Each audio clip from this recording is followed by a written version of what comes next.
Police ಧ್ವಜವು ಪೊಲೀಸರ ಬದ್ಧತೆ, ಕಾನೂನು ಪಾಲನೆಯ ಸಂಕೇತ. ಎಸ್ಪಿ ಮುತ್ತುರಾಜು. ಪೊಲೀಸ್ ಧ್ವಜ ದಿನಾಚರಣೆ ಸಮಾರಂಭ, ಆಕರ್ಷಕ ಪಥಸಂಚಲನ. ಚಾಮರಾಜನಗರ. ಪೊಲೀಸ್ ಧ್ವಜವು ಪೊಲೀಸರ ಬದ್ಧತೆ ಮತ್ತು ಕಾನೂನು ಪಾಲನೆಯ ಸಂಕೇತವಾಗಿದೆ ಎಂದು ಜಿಲ್ಲಾ ಪೊಲೀಸ್ ವರಿಷ್ಠಾಧಿಕಾರಿ ಎಂ ಮುತ್ತುರಾಜು ಹೇಳಿದರು. ನಗರದ ಜಿಲ್ಲಾ ಸಶಸ್ತ್ರ ಮೀಸಲು ಪಡೆ ಪೊಲೀಸ್ ಕವಾಯತು ಮೈದಾನದಲ್ಲಿ ಜಿಲ್ಲಾ ಪೊಲೀಸ್ ಇಲಾಖೆ ವತಿಯಿಂದ ನಡೆದ ಪೊಲೀಸ್ ಧ್ವಜ ದಿನಾಚರಣೆ ಸಮಾರಂಭದಲ್ಲಿ ಪೊಲೀಸ್ ಧ್ವಜ ಬಿಡುಗಡೆ ಮಾಡಿ ಮಾತನಾಡಿದರು. ಈ ದಿನ ರಾಜ್ಯಾದ್ಯಂತ ಪೊಲೀಸ್ ಧ್ವಜ ದಿನಾಚರಣೆ ಆಚರಿಸಲಾಗುತ್ತಿದೆ. ಅದೇ ರೀತಿಯಲ್ಲಿ ಜಿಲ್ಲೆಯಲ್ಲೂ ಪೊಲೀಸ್ ಧ್ವಜ ದಿನಾಚರಣೆ ನಡೆಯಿತು. ಈ ಕಾರ್ಯಕ್ರಮದ ಪ್ರಮುಖ ಆಕರ್ಷಣೆ ನಿವೃತ್ತ ಪೊಲೀಸ್ ಅಧಿಕಾರಿಗಳು, ಸಿಬ್ಬಂದಿಗಳ ಕಲ್ಯಾಣ ಕಾರ್ಯಕ್ರಮದ ಒಂದು ಹಿನ್ನೆಲೆಯಾಗಿದೆ. ಪೊಲೀಸರ ಧ್ವಜ ದಿನಾಚರಣೆ ಉದ್ದೇಶ ಇಲಾಖೆಯಲ್ಲಿ ಸೇವೆ ಸಲ್ಲಿಸಿ ನಿವೃತ್ತ ಹೊಂದಿದ ಅಧಿಕಾರಿಗಳು, ಸಿಬ್ಬಂದಿಗಳ ಸೇವೆಯನ್ನು ಸ್ಮರಿಸುವ ಕಾರ್ಯಕ್ರಮ ಇದಾಗಿದೆ. ಈ ದಿನಾಚರಣೆಯನ್ನು 1965ರಿಂದಲೂ ಆಚರಣೆ ಮಾಡಿಕೊಂಡು ಬರಲಾಗಿದೆ ಎಂದರು.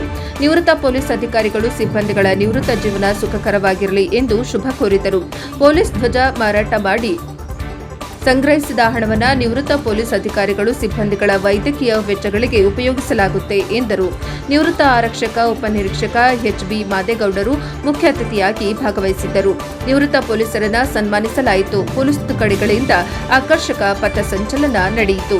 ಕಾರ್ಯಕ್ರಮದಲ್ಲಿ ಹೆಚ್ಚುವರಿ ಜಿಲ್ಲಾ ಪೊಲೀಸ್ ವರಿಷ್ಠಾಧಿಕಾರಿ ಎಂಎನ್ ಶಶಿಧರ್, ಡಿವೈಎಸ್ಪಿಗಳಾದ ಸ್ನೇಹರಾಜು, ಧರ್ಮೇಂದ್ರ, ಪವನ್ ಕುಮಾರ್, ಡಿಆರ್ ಸೋಮಣ್ಣ ಹಾಗೂ ಪೊಲೀಸ್ ಅಧಿಕಾರಿಗಳು ಭಾಗವಹಿಸಿದ್ದರು.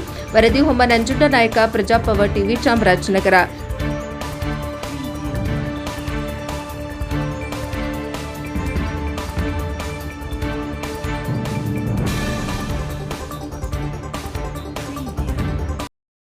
ಒಂದು ಧ್ವಜ ದಿನಾಚರಣೆಯನ್ನು ನಾವು ಚಾಮರಾಜನಗರ ಜಿಲ್ಲಾ ಪೊಲೀಸ್ ಇಲಾಖೆ ವತಿಯಿಂದ ಆಚರಣೆ ಮಾಡ್ತಾ ಇದ್ದೀವಿ.